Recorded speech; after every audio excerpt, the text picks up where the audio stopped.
I like them. If you don't like pop music, then you'll fucking love these. Now, get yourself a pint of lager, let me have a big slice of Mrs. Cakehead! It's a good idea to get out on an evening and make a bit of a row. I don't know about you, mother, I don't mind a bit of a row. Do you mind a bit of a row? Do you mind a bit of a row? Do you mind a bit of a bloody row? Well, Mrs. Cakehead to me is quite abstract. It's more of an art happening. Everybody else sees it more as a band, but I see it more of as a sort of art happening, and to me, that's how I enjoy it. We have quite a deep preparation before Mrs. Cakehead, involving sort of prayer, meditation, consummation of sacred beverage, blessings and all sorts of things like that. We call on the gods of inspiration to inspire us in the moment and then pour forth upon the stage. That's why each Mrs. Cakehead gig is different to every other.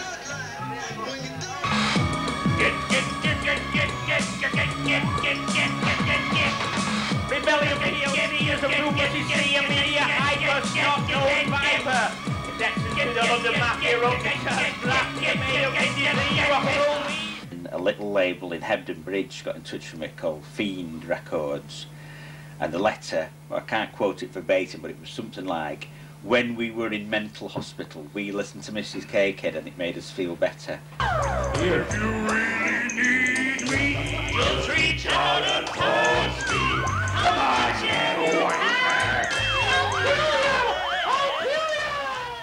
We very rarely rehearse. In fact, we never rehearse. We never rehearse. There isn't one.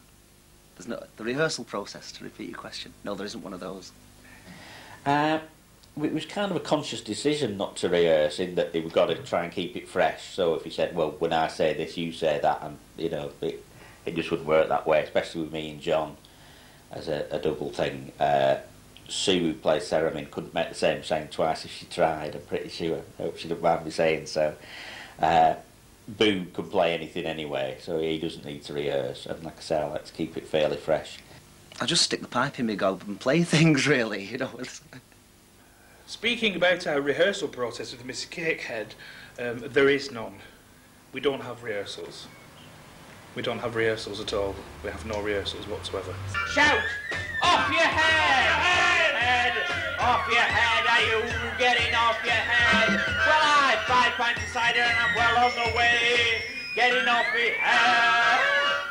We live in Rossendale Valley, which is very like Royston Bays, it's been pointed out, and it's actually been used as a set for League of Gentlemen, the local pub, the Swan. It's been used by him. Tom's married to Bacup and Boo's married to Bacup. I'm not, I'm from Waterford. So like, I think the whole of Rosendale comes in, but because Tom writes the actual lyrics, if you will, on his side of things, and does the music, Bacup comes into it, because he lives in Bacup, basically. Is Bacup part of... It's been a big influence on Tom's. I think the character Mrs. Cakehead, he always fancied being like a, what do they call it, an alter ego of a sort of pigeon racing, flat cap, beer swilling person with opinions on the world that aren't necessarily Tom's, but some of them are, you know. So, yeah, the area is intrinsic in that, certainly, yeah. You know, there's a lot of local influence as well for the music. Various people like Boo, another friend, Ben Egg. They're all very creative, and it's like, oh, that's a nice idea, and oh, that's a nice chord. We thought, that's a nice chord, I'd make that. And we get ideas, and there's sort of things flying around, and we just cross-fertilise each other's ideas. That sounded like a capital letters, the Bacup Underground, the way you said it then. There isn't one of those. We don't use capital letters.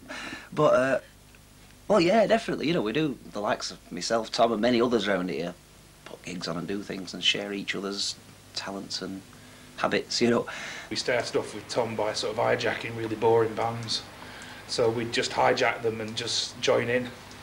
And often they'd freak out, like, because we joined in and it was really annoying them, but we found it fantastic and other people enjoyed it as well. So I suppose performing, yeah, comes quite naturally. Yeah, I like saying my piece, you know, but I listen to other folk as well. But yeah, I like sticking my oar in, and I think it's part of music is that you can put your opinions over and...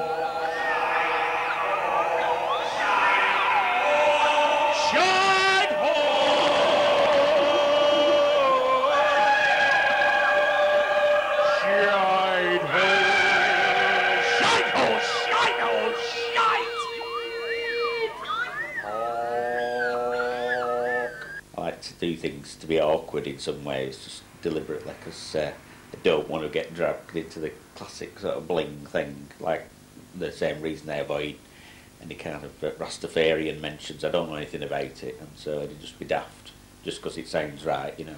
I've done a couple of gigs long time ago, just as a solo thing, just doing kind of avant noise terrorism thing with a little sampler and tape loops and an echo machine and stuff.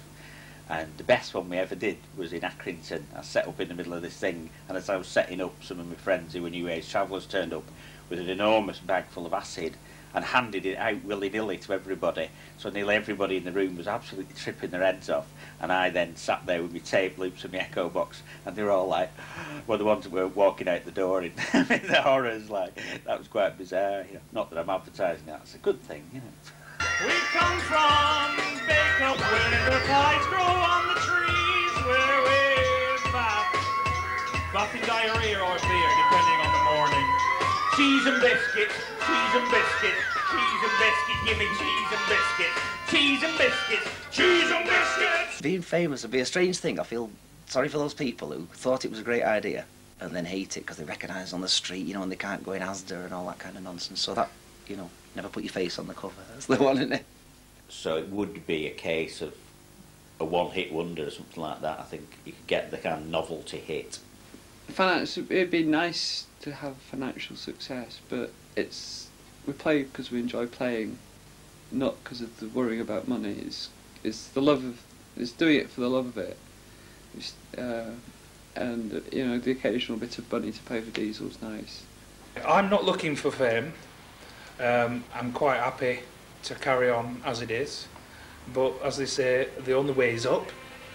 And in our sort of movement towards musical, psychological world domination through Cakehead, I can probably find that fame will come as itself as a sideline, but none of us will revel in it. None of us will sit back in the bath of fame.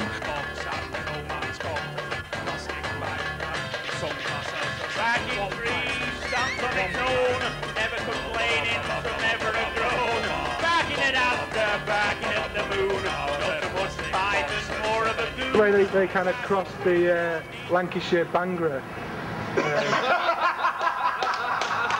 I caught my man Rudy over there. He did spin a couple of light bulbs. This Cakehead is on the road, going to the light direct. I like the way that they don't really give a shit. Did you laugh with them? Yeah, I think I laughed with them. I think a lot of people were laughing at them, but I laughed with them.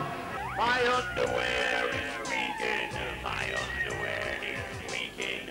Is Tom the Dalai Lama of Bacup? Well, I think Boo and Tom, if you put them together in one being, maybe they'd be something like a Dalai Lama, yeah. Yeah, I could see them in a little temple on the top of the hill.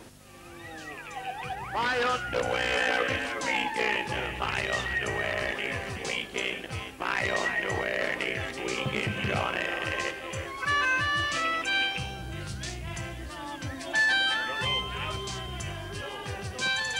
This Cakehead is on the road.